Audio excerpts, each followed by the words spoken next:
you need the mouse to click through her. And that's good. Okay, good. So hi everyone, my name is Renata or Renata. I am a PhD student in theoretical neuroscience at Columbia University in the city of New York. And I'm here to tell you a little bit about what we did in the Datathon in Team 8 with these amazing people, Si-Cheng Hao, Mona Patel, Jennifer Lee, Maya Sporn, Keegan Yap, and Jamie Sturgill. And how do I move this? I'm doing it. Left click, the other click. That one. Okay.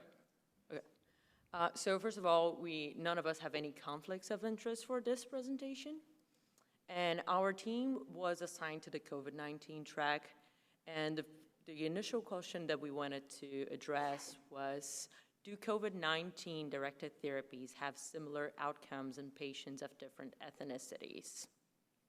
And the reason behind this question is that it has been documented several disparities, racial and ethnic disparities, in several instances during the pandemic, including higher rates of hospitalization, admission to the ICU, and mortality, and that have been documented in Black and Latino patients. And so when we look at directed therapies for COVID-19, we have roughly pharmacological and non-pharmacological therapies. And normally pharmacological therapies have a larger body of research on them. So we started looking more on the non-pharmacological therapies, and we found out that proning is largely understood, under-investigated because of the fact that proning is not an easily trackable variable because you don't have an order for proning, you don't have anything that ends up documented. So if you don't ask a professional specifically to record that information, you're not going to have this information. So it's not usual to have the information about proning on databases. And we had it on the virus registry, so we decided to focus on proning. And also during a Datathon, you don't really have much time to do your research. You normally have 1.5 days to decide the question that you want to address, decide how you want to address it, which data you're gonna use, clean your data, select your cohort, prepare your data, analyze it, interpret it, and make a final presentation. So that's why we decided to focus on something specific so that we could do something new and contribute to the literature a little bit. So we know that proning works, but what we don't know is who's being proned and if proning works for everyone the same way, right? So our questions, just narrowing down to proning, we decided to focus on these two questions, which was there a difference in frequency of proning based on race and ethnicity? And question 2, did this have an effect on the outcomes? Like did proning have a different effect, a different outcome in patients of different ethnicities?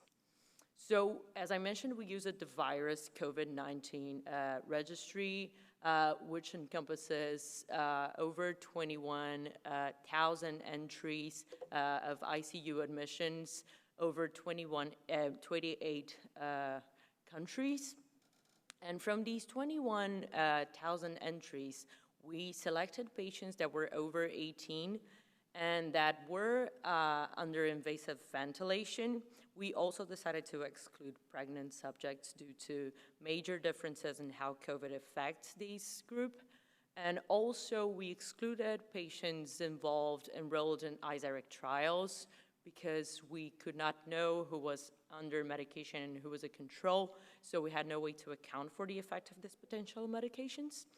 And also, finally, we had to exclude a great number of subjects due to missingness of data of the variables that we were interested in, which were first day SOFA, hospital discharge information, missing age and race.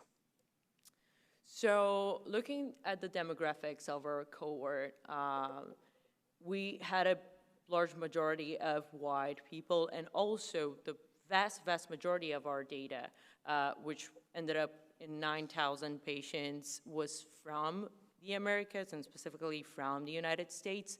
So the demographics of global, of the full cohort, including the whole world and of America, are largely very similar, with the exception of a larger proportion of Black patients in the American cohort and a smaller proportion of Asian patients. And of this final cohort, the global one, how many were prone? We found that we had around a third of our patients in this 9,000 cohort were prone. And if we look at the demographics of the patients that were prone, it does look reasonably similar. But if we do a logistic regression, adjusting for the severity, which we use the first day of SOFA, age, and sex, we saw that Black patients were prone less than the rest. And interestingly, we also saw that females were prone less in the global context. And we also decided to look only in America. And in America, we don't see this difference. Black patients are not significantly prone less. They're actually prone a little bit more, even though the effect here is not significant. But females are still prone less, and this might be due to the fact that the probability of a patient being prone in centers outside of the United States is higher. And also, when we look at the probability of hospital mortality, we did not see, especially and when we look at overall prone, we did not see an effect of proning significant in decreasing mortality. This is the data from I'm not saying that it doesn't work, but this is what we saw in the data. And also, how can I go back? Okay, it's not that important. I was just going to say that from that graph, we can see that there were no differences also between patients of different ethnicities. And this is a very preliminary study that we did in 1.5 days. And of course, it's very limited also to the selectiveness of the hospitals that could participate in a virus registry. And also a problem that we had was lack of detailed information from where the data come from. For example, we knew we only had the information of continent level, so we only had Americas or Asia, or we knew from the number of centers that the majority came from the United States, but would be very good to be able to narrow down from country and from hospital and maybe even from state. And I think the major problem also was data missingness, because our initial cohort was much smaller than the number of entries in the data set due to missingness of data. Just going back to our main conclusions, we saw that there are differences in the incidence of proning based on race globally, but not in America. And we saw that in general, female patients were prone less in America and in the world, and that race had no impact on mortality in patients who were prone in America and in the world as well. So as I said, this is a preliminary study, but it suggests how much prone is still largely underdocumented and requires more study and understanding. And we do plan to submit this as a manuscript, and we're very glad to have met each other on the Datathon. It was an amazing experience. And thank you especially to all this amazing team, to Ian and to everybody that made this Datathon possible and made it possible for us to be telling you this here today. Thank you. Thank you. I think we'll try to have questions at the end.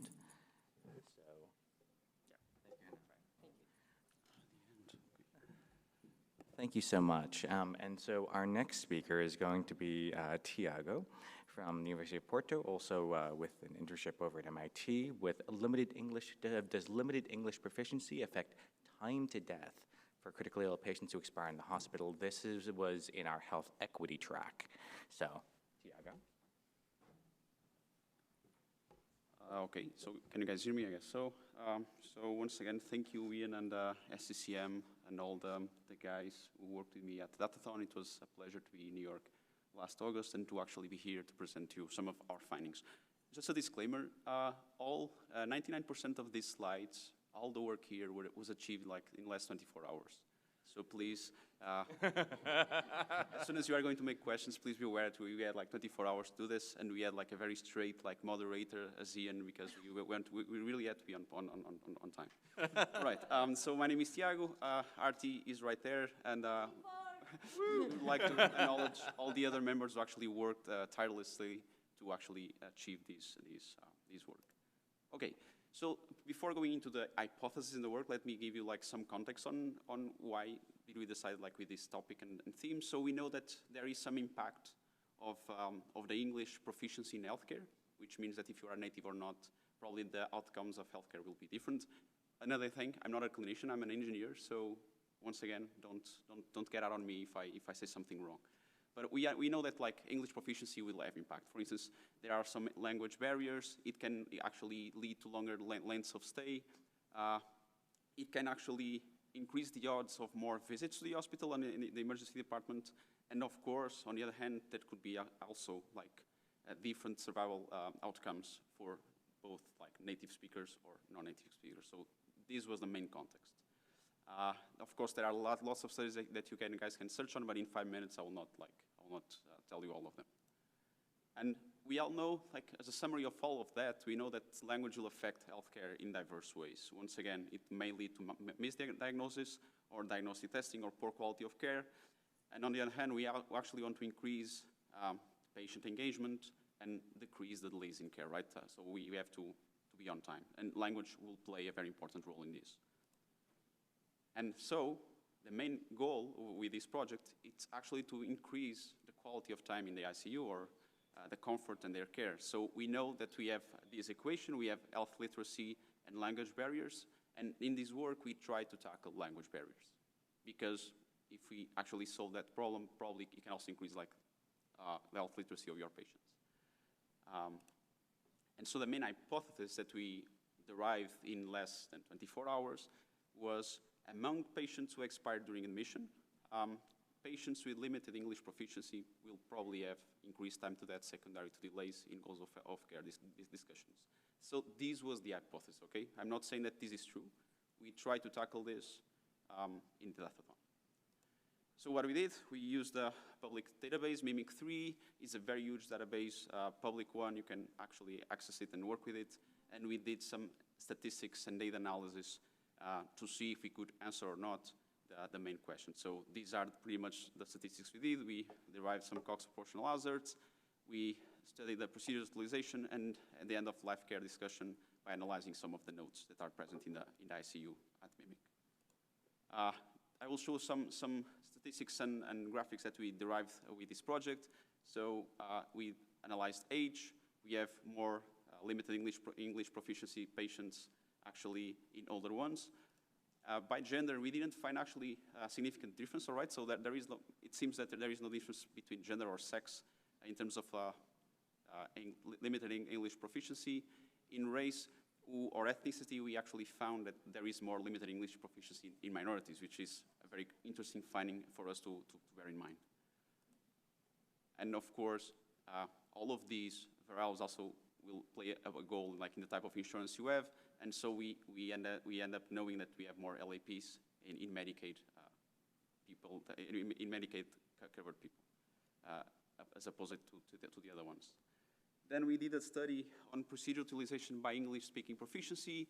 As you can see in this graphic, there is no actually relevant difference from what we could find. And in survival probability, if you like plot the probability of survival for both English and LAP, once again, we didn't find no significant differences. So you are already probably seeing that like the hypothesis probably will have to change in a further study. We once again, we did a bunch of Cox proportional hazards models based on several variables. We can discuss this. We can discuss about these later. So basically, we try to see what kinds of variables will actually be more important to the main outcomes, and we have these plots. And then we try to analyze also the end-of-life conversations, and that's where like the team of Arti, Beatrice, and Vedant are like playing a very important role right now. Once again, we have some interesting findings that we can discuss afterwards, and we also try to see like some kind of gender stratification. And here we could see that the most pronounced difference, like in end-of-life conversations, are found among female patients, which is also a very interesting finding. So for you to get some takeaway messages, we understood that like actually limited English proficiency is actually less impactful on time to death, oppositely to the initial hypothesis. We know that older patients and Medicaid ones are underrepresented in the data set, which presents a limit of the data. And we also find in these 24 hours that female patients with LAPs actually have more frequent and later conversations compared to other groups, which is something that it's interesting to like dig in more in the future. Let me just take you like with a motivational, let's say, quote. If you talk to him in a language he understands, that he goes to his head. If you talk to him in his language, probably that goes to his heart, and this will play a role in patients. So if you actually can communicate with your patients, probably the healthcare outcomes will be different. Let me just give you some limitations of the study. Once again, we did only had 24 hours, one database, Mimic. It's a very huge database, so if you work with it, you will understand our pains with 24 hours. We didn't, like some of the descriptors actually do not change over time. It was an assumption, and it didn't find out. And of course, we had like other variables that we actually have would like to study and investigate. So that means we need more databases. And this one is also very limited to Boston, Massachusetts. And of course, these will change across like demographic regions. And that is something that is already being tackled as well. All right, so at the Datathon weekend, in the end of Datathon, these were like the next steps. So increased sample size, advanced modeling techniques, more NLP analysis, try to see bias in sentimentality analysis, and this was the next steps when we finished the Datathon. So we finished Datathon and we had these challenges. So let me finish the presentation right here. Acknowledge all the team, of course, for the amazing weekend we had. This is the code if you want to check some of the analysis that we did. We will, increase the quality of the GitHub as well.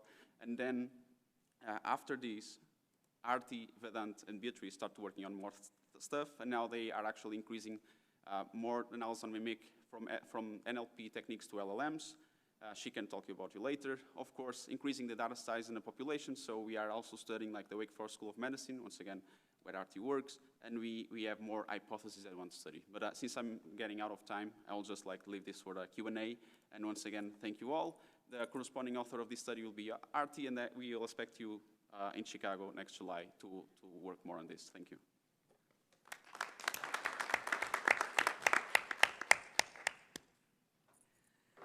Thank you so much, Tiago. I do appreciate that.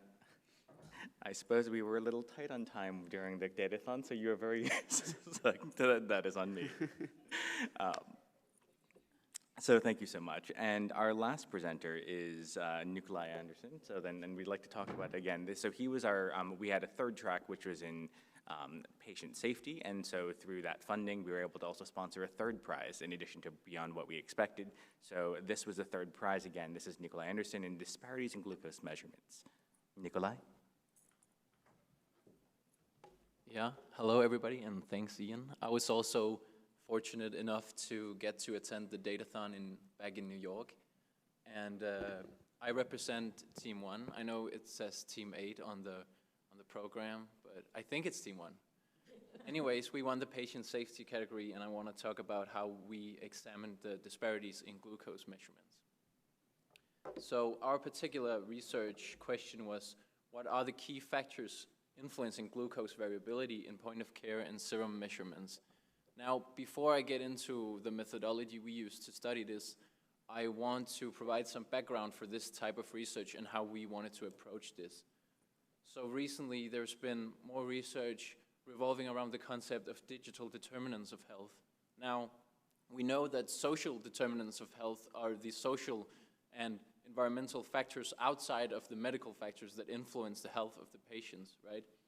In digital determinants of health, we talk about the inequalities and the differences in patient outcomes that are not due to the social factors in themselves, but more due to how the digital technologies that we use interact with those social factors. So a lot of research, a lot of brilliant research has come out recently that talks about identifying these digital technologies that demonstrate an evidence of bias, and such pitfalls generally arise from insufficient consideration of patient diversity.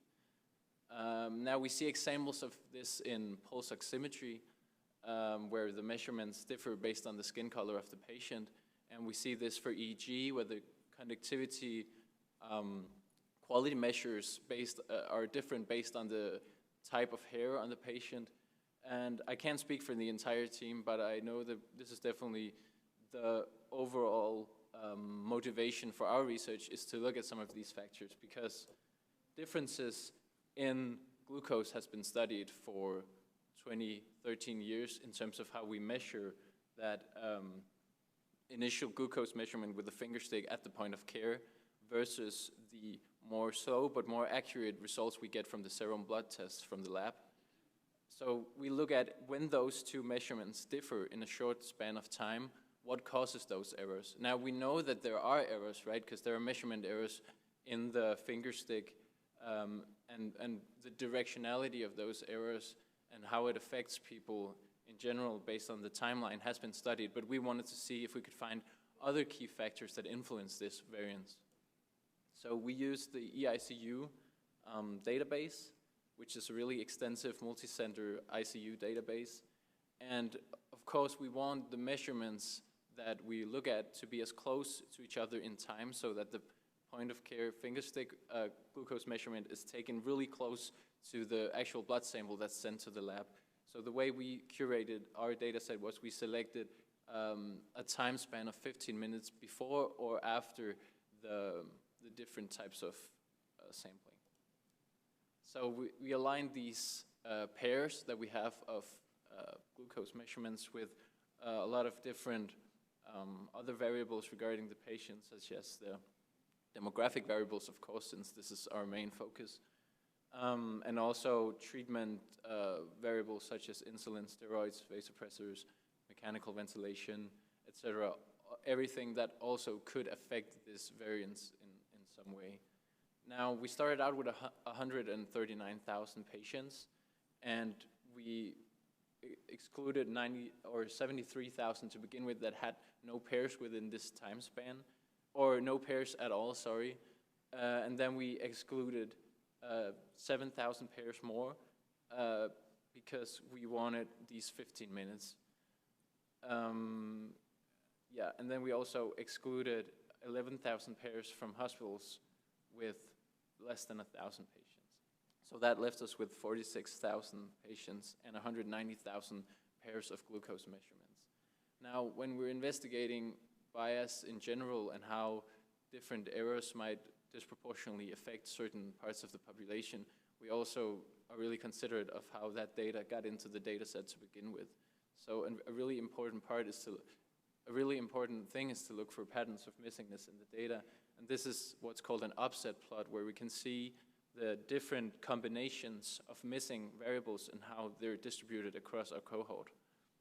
So here we can see that we had a lot of missingness for the insulin, vasopressors, lactate, and then the different combinations of missingness. Now we also looked at how these were missing, and we found that they were missing at random across the demographics, which is also really important to consider when looking at sampling bias.